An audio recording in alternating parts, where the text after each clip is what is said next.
Alright, good morning, good morning, good morning po sa inyong lahat mga kababayan. Batang Maynila to, sandali lang po ito. Gusto ko lang po ibahagi sa inyo. Etong nandito po sa ating screen, ito po ay conversation ng isa nating kababayan na muntik-muntikang ma-scam ni Jay Guevara. Ito mga kababayan sa ating screen. Ayan po, kitang-kita nyo naman. Ayan, lakihan natin. Ang nag-send po ng mensahe ito ay si Jay Guevara. Sabi niya, Kuya, Heram sana ako pamas he sir. Grabe naman, mag-text ka lang mali-mali pa. Oh, Kuya, Heram sana ako pamas he sir. Papuntang EAT. Grabe papuntang EAT. Saan ba siya manggagaling? Sa Amerika ba siya manggagaling? Meron kang YouTube channel.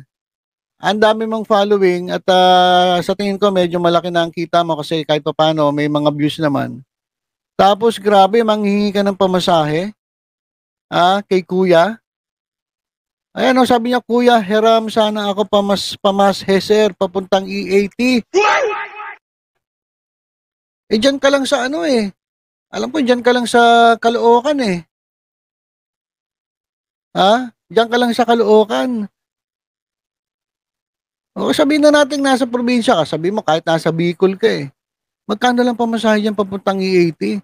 Ang laki ng sinasahod mo diyan sa YouTube mo. Tapos, manghihiram ka ng pamasahe? Ito sa totoo lang, alam ninyo, ano to scam ito sabi niyo, wag ka na lang po sana maingay sa live, bawal pa sabihin. Hindi mo, Jay. Ang laki-laki ng kita mo sa YouTube.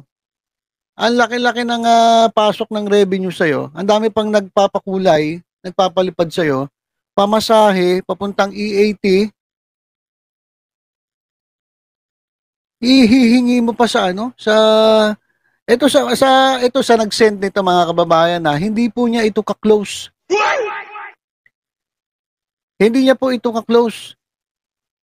Ito pa mga kababayan kung kayo medyo nagulat dahil nangingi siya ng pamasahe, ito matindi mga kababayan, meron pa yan.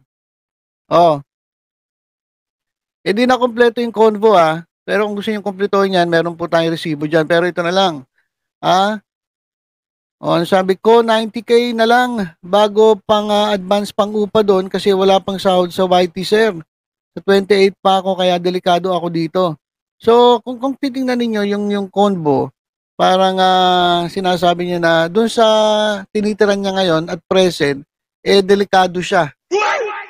Bakit delikado? Kasi sa totoo lang, may bali-balita na hinahanap siya ng pulis dahil yun nga, yung kanyang kinakasama ngayon ay minor de edad. Wala na tayong pakialam doon kung nagmahalan sila. Wala tayong pakialam doon. Pero yung hinahabol nga siya o hindi natin alam kung pulis o kung sino man o kamag-anak ng babae, hindi natin alam. So, merong humahanting sa kanya dahil nga doon sa minor de edad Child abuse yun So, ngayon, gusto niyang lumipat at may 90K daw na pang-advance pang-upa doon sa bahay na lilipatan di umano ni Jay Guevara. Kaya nangungutang siya dito sa kababayan nating ito. Ano nangyari? Etong ating kababayan nakapag-isip-isip. Nag-isip siya. Teka, hindi ko naman ka-close to Pero yung hindi niya ka-close, nangungutang siya 90K. Matindi. Ganito talaga yung mga diskarte ng scammer sa totoo lang. Ganito talaga yung ginagawa ng mga scammer. Kahit hindi mo ka-close at nakita mo lang na nasa Amerika. Kasi meron kagabi lang, 'di ba? Pinakita ko sa inyo kung paano niya in-scam yung isang kababayan natin na sponsor nila sa Kalingap.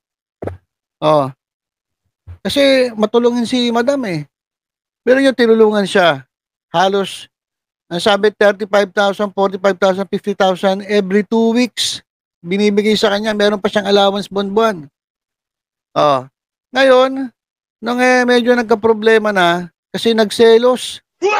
Gusto pala niya, siya lang yung bibigyan ng pera. Yung ibang mga vloggers na gustong tulungan din ni Madam, nabalitaan niya binibigyan. Nagalit, nagselos. Gusto niya kasi siya lang, masyadong sakim. Ngayon, binanatan niya ngayon, etong si Madam. Sa live mismo, minura-mura niya si Madam. Di ba walang hiya? Pagkatapos mong hututan, pagkatapos mong pakinabangan mo, mura-murahin mo sa live mo. Ganun yung nangyari. Tapos eto ngayon, grabe, nangungutang, pamasahe papuntang E80. Di ba? Ito yung diskarte na kahit sa maliit na halaga, dumidiskarte siya para makapanloko. Wala nang bayaran to, guys, eh. Yung ang 15,000 nung pinakita natin kahapon na kagabi na video. 15,000 inutang di niya binabayaran o dinimanda siya. Ito pa kaya mga 90,000. So buti na na-realize na itong kababayan natin, teka, parang delikado ata ito. Hindi niya binigyan. Siya mismo yung nag-send ng ng combo. Kasi actually nung live ko nanonood dito at nakita niya, grabe, wala akong alam, sabi niya ganun. Kaya nagulat siya. Buti na lang kamo, hindi siya na-scam. Habang maaga pa na nakilala niya itong diskarte na itong scammer na ito. At itong ito mga kababayan, itong grupong TBJ, itong dito lang muna tayo sa Facebook page ng ito ang true, Itbulaga TBJ Defender. Dito po in-announce nila na hindi nila kinikilala si Jay Guevara bilang isang TBJ Defender kasi ginagamit niya itong pagiging defender para manghut-hut ng pera sa mga miyembro, sa mga followers ng kanilang Facebook page. Marami pala itong i-message diyan. At dumiskarte ng GCash. At ang total na inabot ay umabot ng 100,000 pesos. Yung na-scam na itong Jay Guevara na ito. Matindi. Matindi mga kababayan. Tapos ito may ipapakita ako dito sa inyo. Meron pang dito pala. Merong message sa akin etong community, mga kababayan ng ito ang true Itbulaga TBJ Defender. Ito dun sa kanilang post na hindi na nga nila kinikilala itong Jay Guevara na ito dahil nga scammer. Ito mga kababayan, yan po nasa ating screen. Yung mga kababayan natin ay nagulat. Sabi nila, grabe naman yan. Ngayon, nag-message doon si Jay Guevara.